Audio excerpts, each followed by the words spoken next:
The following is a production of Natural Bliss Podcast.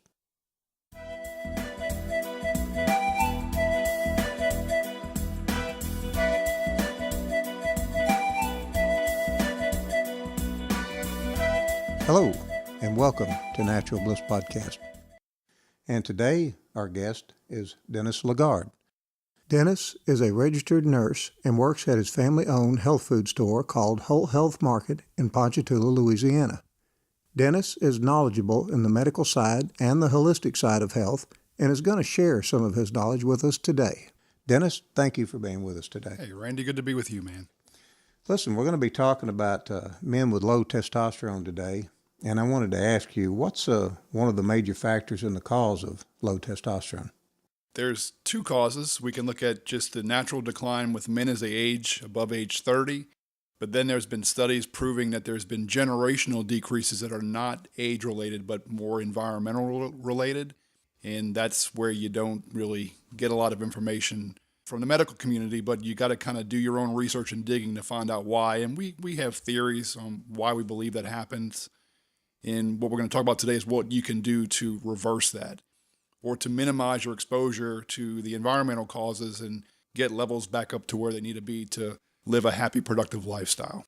So what is the natural decrease over time as we age? As men age above the age of 30, there's a 1% drop in circulating testosterone levels per year. But that drop kind of is natural, and you really don't notice the difference as you get older, as levels stay high enough as your correlated age that you feel normal. It's when the levels drop below 300 milligrams per deciliter that the symptoms of low testosterone suddenly appear. And where that was at times seen in people in their 60s and 70s and 80s are now being seen with people in their 30s. Dennis, what are the symptoms of low testosterone?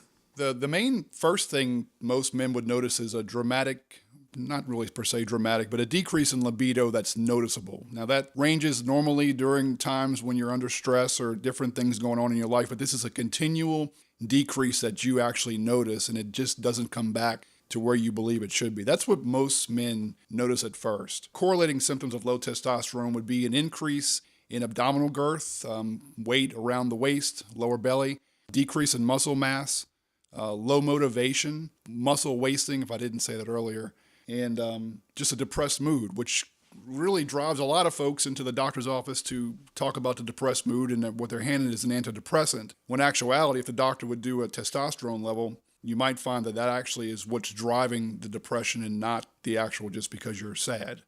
Has there ever been any generational test studies that show decrease in testosterone? There's been a large-scale study done in Boston beginning in 1985, and what they wanted to look at was they took men through different decades of their lives, 30s, 40s, 50s, 60s, and 70s, and they just got the whole as a group of each decade to find a range. So in 1985, let's use 60 years old, they found that their levels were around 501 nanograms per deciliter.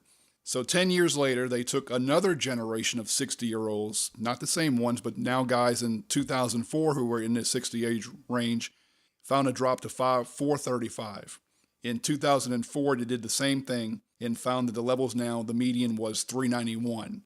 So it did raise alarms and red flags, and they tried to correlate why could this be. Some of the things they looked at was there has been a pretty dramatic rise in obesity and diabetes, and they felt that that might be the cause, along with prescription drugs used to combat those problems. Also, interestingly enough, smoking raises testosterone levels, and they found that over time, the less participants smoked than before, and they thought that might be a factor. But when they correlated for all these items, diabetes, obesity, and smoking, they couldn't find a corollary significant reason why. That the drop was not because of those things. Though they did not explain what they thought was causing this, that's when you kind of have to start doing your own research. And then there's some things that pop up that have been more prevalent in use since the 80s until now that they're pointing fingers at, and it's environmental reasons. The main thing being plastics. There's a substance called BPA, and we ask you to do your own research. This is not something that I'm just pulling out of the air. They're in everything. They're in thermal receipt papers. They're in plastic water bottles. They line the inner linings of canned foods. And anything that's made out of plastic and it's new and gives off like an aroma, you're smelling those BPA chemicals. And what BPA does is it mimics the hormone estrogen. And what we see is that there are a lot of people who have a lot of estrogen dominance and they don't know why. And they're kind of believing that it's the chemicals causing that, BPA being one. Also in cosmetics, and by cosmetics I mean shampoos, toothpaste, skin lotions, body sprays, deodorants. There's 2 items we're looking at that they find also mimic the hormone estrogen. And that would be phthalates and parabens.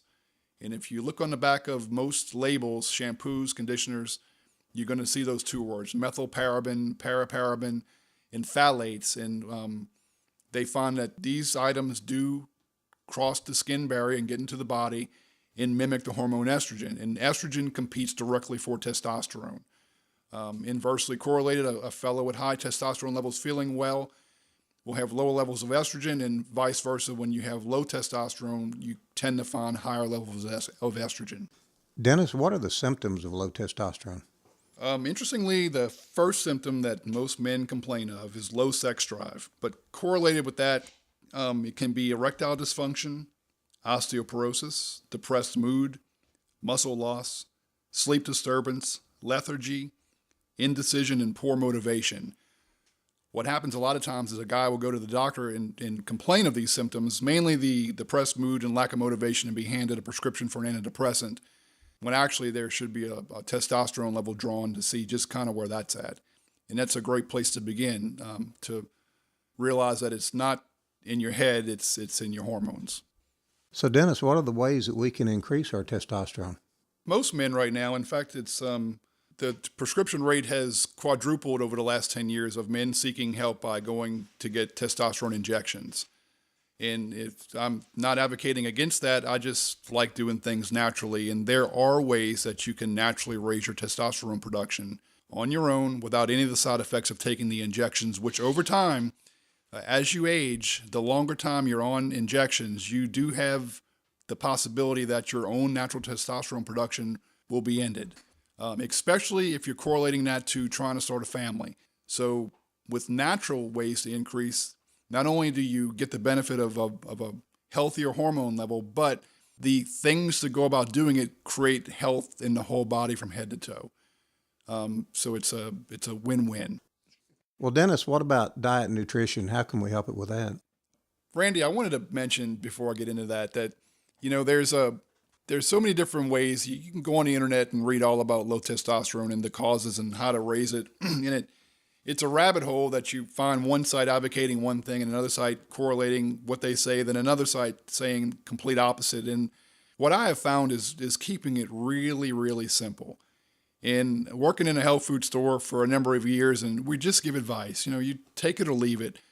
But men who follow this simple advice, they all get better, and or at levels that they hadn't seen in years. And it's really simple. So we can talk about just getting real simple about it. If you want to read more about it, by all means, go on the internet. Try to find a site that you feel comfortable with. But if you just keep it simple, it will work. First thing is diet.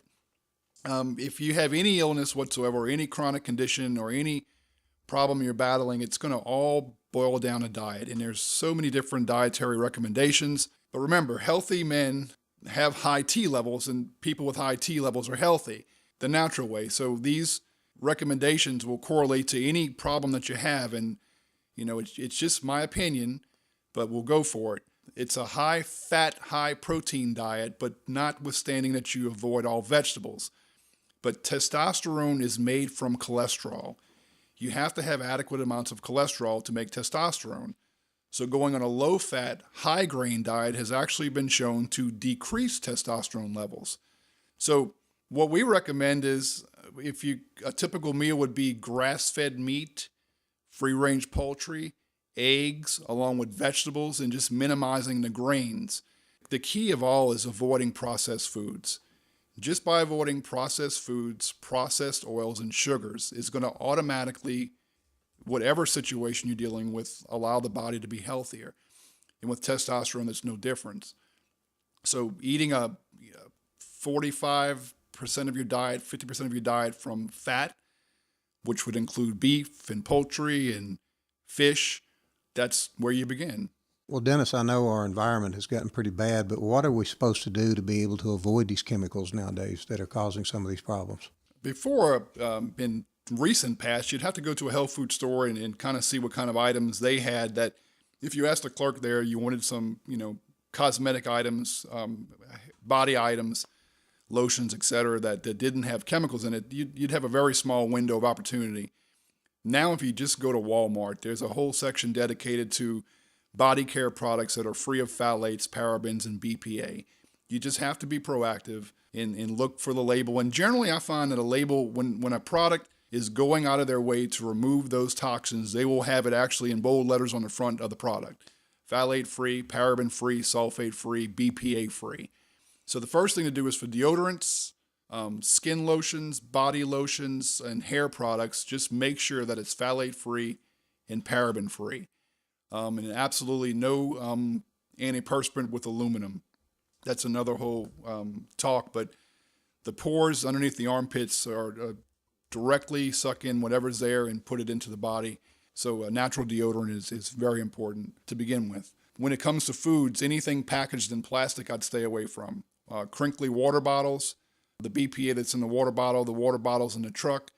It's shipped in a non-refrigerated truck, and those plastics can leach into the water. There are water bottles out there, and then they once again will say on the label BPA free. If you're going to drink water from a water bottle, make sure it's BPA free. Better yet, buy you a decent filter, use a stainless steel cup, and carry your water that way. Absolutely no microwaving in plastic. I wouldn't recommend microwaving at all, but if you have to, make sure it's glass or ceramic that is microwavable safe. Don't cover it with plastic. Put a paper towel over it. Don't store food in plastic. That's real little simple things that just by doing that, you will see over time changes take place. Well, Dennis, what kind of supplements are we going to be able to take to assist us in this? Well, before I talk about the supplements, it's more imperative to do the first things first, which would be changing your diet and getting rid of the environmental toxins. A lot of guys will want, okay, well, what supplement can I take that's going to raise my testosterone? And it's just not that easy. Without doing the work on the first two, the supplements will be of little help. But if you go on the internet and research testosterone boosting supplements, once again, you're going to get thousands of different bits of advice, what company to buy, what company not to buy. I have found through the years, through recommending with men and also on my own, I found one company that I find that does put out a quality product, and we can make it real simple. I don't have any financial affiliation with this company at all. I do not sell their products. I have no benefit from recommending them at all. I just know that when I find something that works, I'm going to recommend it. It's only online. It's a company called Lost Empire Herbs. I think they're out of the West Coast. There's 3 products I would recommend that universally are going to, all the reasons why you have low testosterone, which we talked earlier about the estrogen in the environment, in the low T. Number 1 is pine pollen. Pine pollen is nothing more than what it says. In the spring of the year, when the pine trees germinate, you got that nice white, kind of like yellowish tint powder over your car. Well, that's pine pollen. In the environment, there are a lot of, which I didn't mention earlier, there are a lot of dietary no-nos that we should avoid that have estrogen-like substances in them, which would be mainly soy and flax. The only plant food that actually mimics testosterone is pine pollen. It's better to take it in a liquid extract. Lost Empire has one that's a good product. You just put it under your tongue, hold it for a minute or two, and chase it down with some water, and it actually goes into the body, mimics the hormone testosterone, but causes no consequential damage as if your body is receiving supplemental testosterone. So you're still trying, it has the ability to make you feel better immediately and gently nudge your own body up. Next, they sell a product. It's out of Asia called Tongkat Ali, spelled Tongkat-Ali. Tongkat is one of the only studied herbs that have been shown that it will gently raise your own testosterone level. So pine pollen mimics testosterone, and you get the benefit immediately. Tongkat goes in and has the ability to help your own body to produce more testosterone. The third thing that I'd recommend is where a lot of people don't understand and get wrong is that as men naturally age and testosterone levels drop a little bit, You also can have a little bit of an estrogen increase, which is normal if it's done in balance. What happens is if you raise testosterone levels too high, too fast in a male above the age of 30, you can also have the same time an increase in estrogen. So you're defeating the purpose of doing testosterone increases anyway. So as we age, there are some things that we can take to minimize the rise in estrogen from your own body's production and also from those environmental sources we talked about earlier, such as the BPAs, the phthalates, the parabens, the soy, and the flax. And that is my favorite one to use is nettle root. So nettle root does 3 things that are pretty amazing. Nettle is first a natural aromatase inhibitor, which means that it helps stop the conversion of testosterone to estrogen, which happens as we age naturally, but also in the presence of environmental estrogens like we talked about earlier. Number 2 is that the majority of the testosterone that you do have circulating in your body is bound to 2 things, sex hormone binding globulin and a blood protein called albumin. So it's kind of like if you say a man works and he makes $100,000 a year but has a wife and 5 children and a lot of bills. So he makes a decent amount of money, but he has very little disposable income. So that would be a high level of testosterone, but basically it's all bound up to SHBG and albumin. Where you can also have a guy who only makes $20,000 a year, but lives in his parents' basement and has no bills and actually has more disposable income than the guy making $100,000 a year. So that's the kind of the correlation between total testosterone and free testosterone. So what we need to have is more free testosterone, which means that it's not bound to SHBG. Nettle does that. It decreases the ability of testosterone to bind to SHBG and albumin, thus giving you more available testosterone to use. The last thing it does is it limits DHT. So DHT is a metabolite of testosterone, which is implicated in hair loss and prostate enlargement. We still need DHT. It's a very potent hormone in the testosterone family, but you can have levels that are higher than they should be or they're out of balance. Well, nettle does limit the conversion of testosterone to DHT by an enzyme called 5-alpha reductase. A lot of men will use saw palmetto to help the conversion of testosterone to estrogen. I don't recommend saw palmetto. I have seen not so good results with it, whereas I have never seen anybody have a problem with nettle root. So to go back once again and go over once again, pine pollen number 1, tongue-cat alley number 2, combined simultaneously with using nettle root. Just those 3 things. You can read on and on and on about what works, what doesn't work. I do know from multiple men using these 3 simple little products combined with diet that they feel much better within 30 days.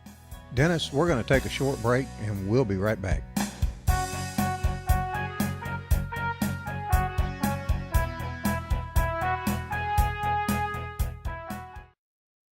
Do you have jars of expensive beauty care products that just didn't do what they claimed?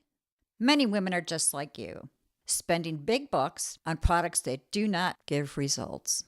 At Heavenly Bodies, their products do what they say. Why? Because they use only certified organic plant-based ingredients, which have been used by women for thousands of years. Heavenly Bodies believes every woman deserves to have quality skincare products at affordable prices that work. To purchase your Heavenly Bodies products, visit their website at hborganicskincare.com.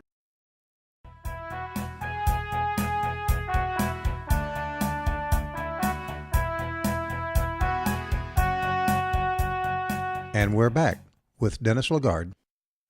Could you use stinging nettle tea? I don't know.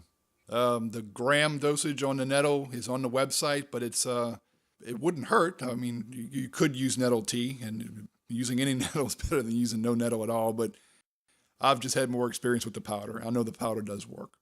Well, Dennis, what about exercise? That's one of the simplest things anybody can do to raise testosterone levels. I'm going to tell a story rather than the answer is yes.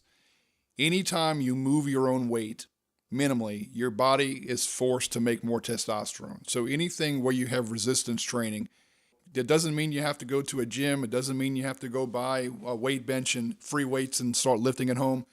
That would be great to do. I mean, if you want to do that, wonderful. Highly recommended. But a simple push-up. There was a fella that came to me and just asked for my advice in testosterone. He was in his mid-50s, had levels well below 300. He didn't want to do testosterone injections, and he asked me, what can I do? And we talked about diet, talked about what things to avoid in the environment. But I said, also, what you can do is, I said, just any kind of resistance training. He says, well, what about push-ups? I said, great place to start. This was 10 years ago. He started the recommendations, and he could do 5 push-ups a day, beginning with first on his knees, not a full push-up, military push-up. 10 years later, he's doing 500 a day, has never had the first testosterone injection, is in his mid-60s, and has levels above 700 nanograms per deciliter, which is unheard of. Even his doctor can't believe a man his age not getting injections having levels like that. He does go to the gym now also, and when he goes to the gym, a lot of the younger guys say, can you give us some advice on weight training and testosterone? And 5 a day he started with. He's now up to 500 a day. Says he has never felt this good in his entire life, in his mid-60s. Other things we've kind of talked about, or should I say have not talked about, would be adjuncts. That there's been studies done where people have used all these advice and still haven't got levels quite up to where they need to be. And so was there something missing? And there's 2 little things they found that can make a huge difference. We talked about supplementation, we talked about diet, and that's why I only recommend 3 supplements. The diet is more important, but there are a few little things missing from the diet that you have to get elsewhere, but in a food form. And one thing, Randy, that they have found is that you can do everything you want to raise your testosterone, but if you don't have high levels of vitamin K2 or the mineral selenium, no matter what you do, the levels just won't get up to where they need to be. So there's 2 food items I highly recommend. We talked about eating saturated fat earlier. My number 1 source for saturated fat is butter from a grass-fed cow. The one butter that I recommend, I know it's from grass-fed cows, no antibiotics nor hormones, is a butter called Kerrygold. It's sold in most local grocery stores. It's the best tasting butter you'll ever use, but a butter from a grass-fed cow is high in vitamin K2. Now, vitamin K you've heard of is in green leafy vegetables, but vitamin K2 only comes from animals. So what happens is the animal, the cow, let's say, is eating grass. The cow has never had antibiotics, so the natural bacteria in the cow's gut converts vitamin K1 into vitamin K2. You eat the butter from the cow that's grass-fed, and there are really high levels of vitamin K2 in that butter.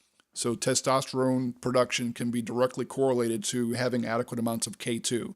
Also, the mineral selenium. If you go online and ask about supplemental sources for selenium, you're going to get all kind of differing people agreeing and not agreeing on what source to use in a supplement form. If you can ever get the supplement or the mineral through food, that's the way you want to go.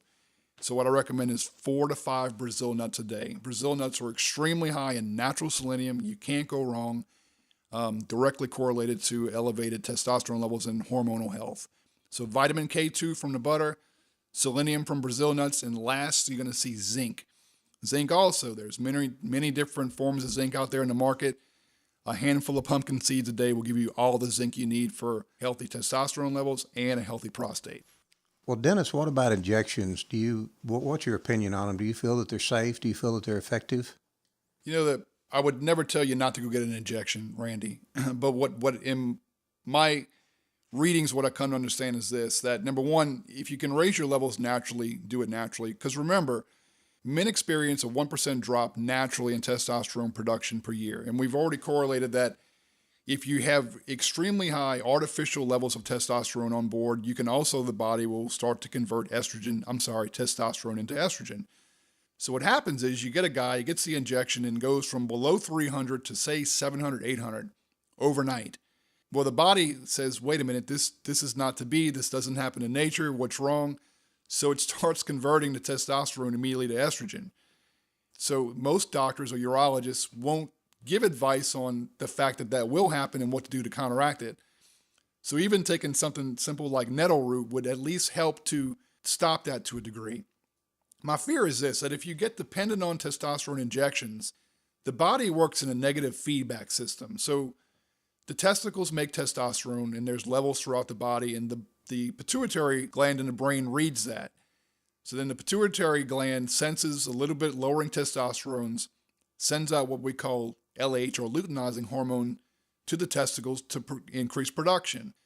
Well, when you add a hormone from, in this case, an injection, which is not known to the body, the levels get really high, and the pituitary gland says, wait a minute, the levels are extremely high, so we don't need to make any more. So it does not send out the signaling hormone of LH to the testes to make testosterone. We don't know for sure, but over time, as the testicles are not making any more testosterone, you could get to a point where they're not going to make any more. And at that point, you have to be dependent upon the injections. But with just a few dietary changes, a few supplements, and a little bit of exercise, you can avoid all this and have happy testosterone production well into your 70s and 80s. Well, Dennis, I've heard a lot of things about sleep, and how important do you feel sleep is with this? Randy, you only make testosterone between an average of 2 o'clock and 4 o'clock in the morning. So a good night's sleep is directly correlated to healthy testosterone production. That differs for everybody, but a minimum of 6 to 8 hours is what I recommend. You only make testosterone while you're sleeping.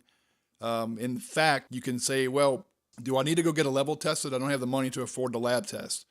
The reason why in a healthy man you wake up with an erection is because of the testosterone being produced between 2 and 4 in the morning creates the erection. So if you're getting up in the morning and you don't see the erection you had when you were 18, 19, mid-20s, then your testosterone level's off. So one simple thing to do is as you add these dietary changes, supplements, and lifestyle factors into your daily regimen, and you start to notice a daily erection, it's because your testosterone levels are back to being normal. But you cannot argue the fact that a good night's sleep, 6 to 8 hours of healthy sleep, is going to dramatically also help your testosterone levels. Well, Dennis, I'm one of those people that sometimes has to work nights. Does that mean that night can interfere with the testosterone production? Circadian rhythms are definitely affected by people like you and I who work the night shift. If you have to work the night shift, there's no way around it. I find I'll be 50 next year that just following the advice that I gave, which is things I've seen over the years, that even working the night shift, you can still have normal testosterone production, but I still get an average of 6 to 8 hours of sleep per 24 hours. By going days when you just are getting 2 hours instead of that, you will find, I believe, a drop in production. The injections. Dennis, how can someone get a hold of you if they want more information on this?